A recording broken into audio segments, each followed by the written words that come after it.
कि आज मध्य प्रदेश में कैसी सरकार चल रही है। मेरे ख्याल से 225 महीनों की सरकार है और 250 घोटाले हैं। 18 साल से सरकार चल रही है, 22,000 घोषणाएं की हैं। मंडला जबलपुर की जो सड़क है 10 साल से बन रही है, 10 साल से। पहले 4 लेन की बन रही थी, अब 2 लेन की बन रही है। लेकिन आपको अंधकार ही अंधकार दिख रहा है। जब आपके स्कूल में पोषण पर घोटाला हो रहा है, जब स्कॉलरशिप पे घोटाला है, जब भर्ती की परीक्षाओं में घोटाला है, तो बेचारा नौजवान करे क्या।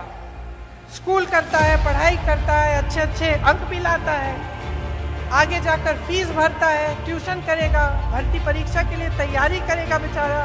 माँ बाप कभी कभी घर से बाहर भी भेज देते हैं, दूर कहीं पे ट्यूशन सेंटर में, किसी शहर के अंदर की जा बेटा पढ़ ले, अच्छा भविष्य बनेगा। और फिर क्या होता है, उसमें घोटाला हो जाता है, हर स्तर पर घोटाला। तो बेचारा परीक्षा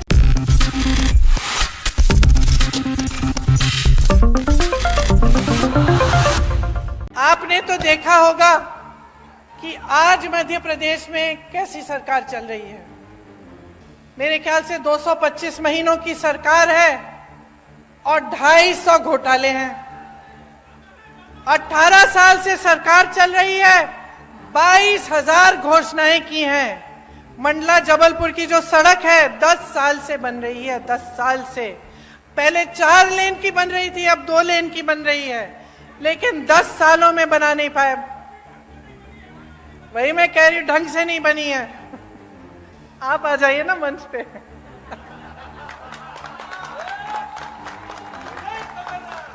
मुझे बताते रहिए। यहाँ की सड़क की तो ये स्थिति है कि गडकरी जी जो मंत्री हैं, जो सड़क बनवाते हैं, उनको आकर माफी मांगनी पड़ी आपके सामने। ये बात है, आप सोचिए। इतने सारे घोटाले, बच्चों के पोषण में घोटाला, मिड डे मील में घोटाला, सर्व शिक्षा अभियान में घोटाला, स्कॉलरशिप में घोटाला, भर्ती परीक्षाओं में घोटाला। तो बच्चों का भविष्य क्या है? आप बताइए बहन, आप ऐसे कर रही हैं, क्या भविष्य है? आप अपनी बच्चों के लिए मेहनत करती हैं कि नहीं? मेहनत करती हैं, मेहनत से उनका पालन पोषण करती हैं। तमाम दुनिया भर की समस्याएं होती है, लेकिन माँ बाप क्या चाहते हैं कि बच्चों की परवरिश ठीक ढंग से हो, बच्चे आगे बढ़े। लेकिन आपको अंधकार ही अंधकार दिख रहा है।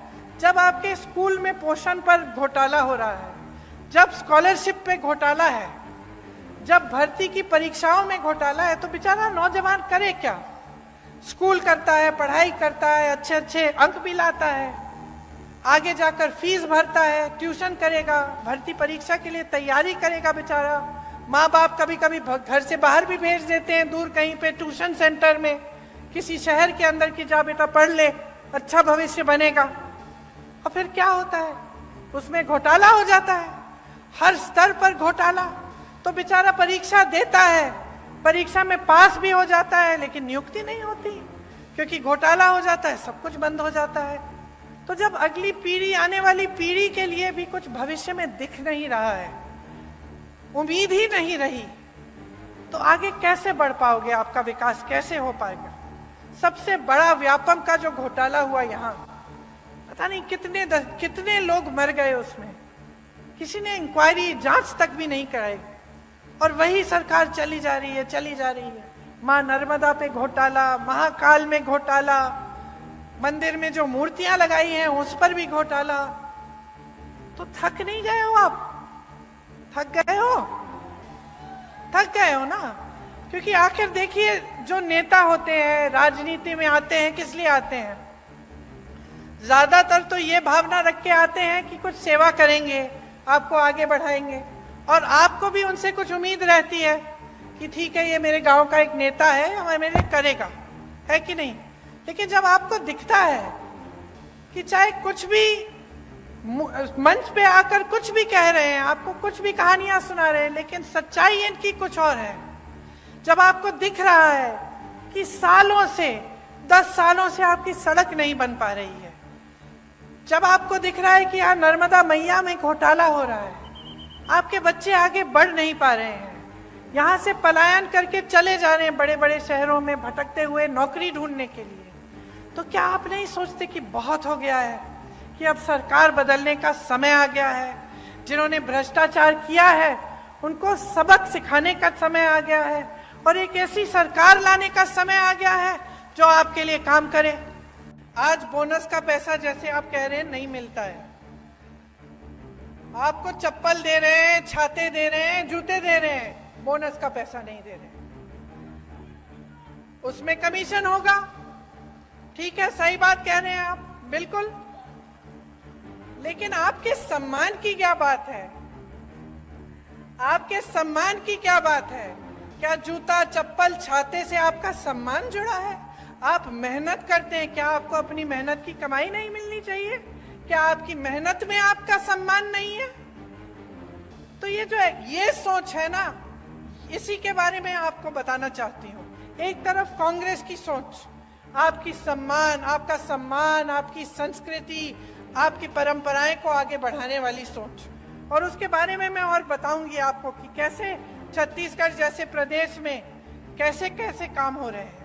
और दूसरी तरफ भाजपा की सोच जो है कि जब आप सत्ता में हैं कुछ नहीं करें, जनता को आगे बढ़ाने का काम नहीं करें, भ्रष्टाचार करते जाएं, जहां पे आपको मौका मिला वहां हाथ मार लिया, पैसे लूट लिए, काम नहीं किया। चुनाव आने का समय आया, 18 साल से जो आपने काम नहीं किया वो चुनाव के 18 दिन पहले आप शुरू कर लेते हैं। ये घोषणा करेंगे महिलाओं के लिए, आदिवासी जनों के लिए घोषणा करेंगे, कोई और घोषणा कर देंगे बच्चों के लिए, युवाओं के लिए। लेकिन जब आप 18 साल से आपकी सरकार है, जब आप सत्ता में हैं और आप थे, तो आपने क्यों नहीं किया ये काम? ये मैं पूछना चाहती हूँ। और मैं चाहती हूं कि आप सबका ध्यान इसी तरफ आकर्षित हो। आपको आपकी सम्मान की कमाई मिलनी चाहिए। ये जो इन्होंने चप्पल जूते छातों की बात की है ना, इसको बंद कराइए।